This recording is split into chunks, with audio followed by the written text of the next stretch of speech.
پەیماننامەی لۆزان لە دوای یەکەم جەنگی جیهانی نەخشەی ڕۆژهەڵاتی ناوەڕاستی گۆڕی و سەپاندیشی.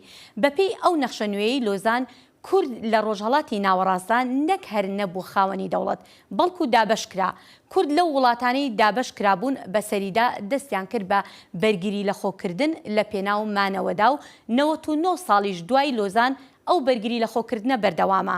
ئەم ساڵ کورد لەو هۆڵەدا کە پەیماننامەی لۆزانی تێدا مۆرکرا کۆنفرانسێکی گەورەیان کرد بە بەشداری گەلێک لایەن و کەسایەتی ناسرا و یەکێک لەوانە دکتۆر تەها ڕەسوول ڕۆشنبیر و کەسایەتی ناسراوی کوردە و ئێستاش لە ڕێی سکایپەوە لەگەڵ کورد کۆنێکشنە.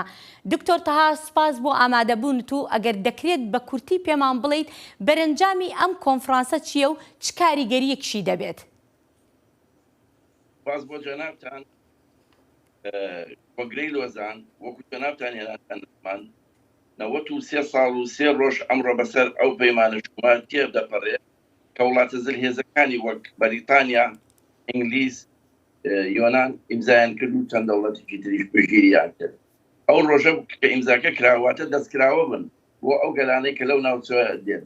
گەلی کورد گەورەترین بەشی ناحەزی و زۆرداری و چۆسانەوە و پێکدادانی بە.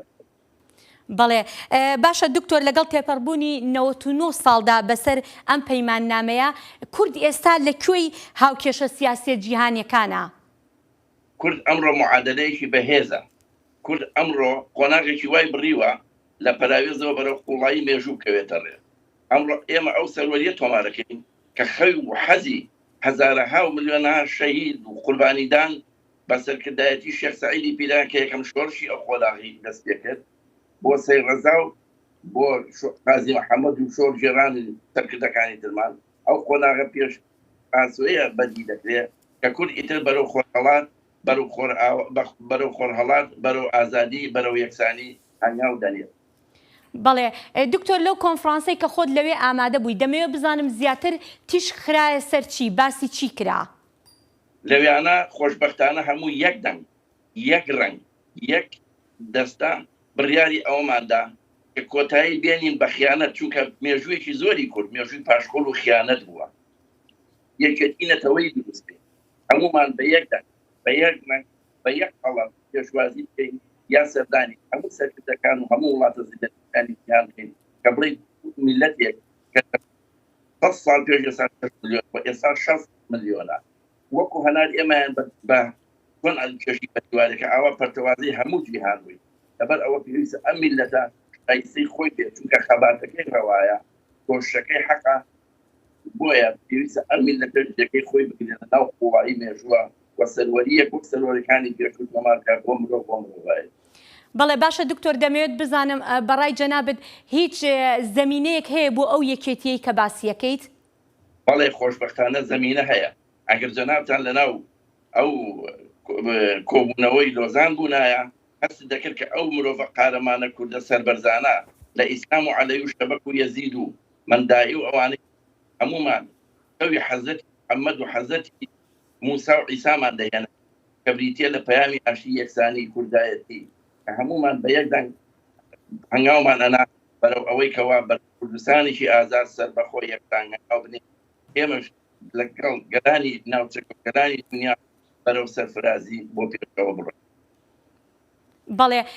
بەڵێ دکتۆر لەگەڵ هەموو ئەمانی کە باست کرد پێت وایە کورد زەمینەیەکی ڕەخساندە بێت بۆ خۆی بۆ هەبوونی دەوڵەتێکی کوردی؟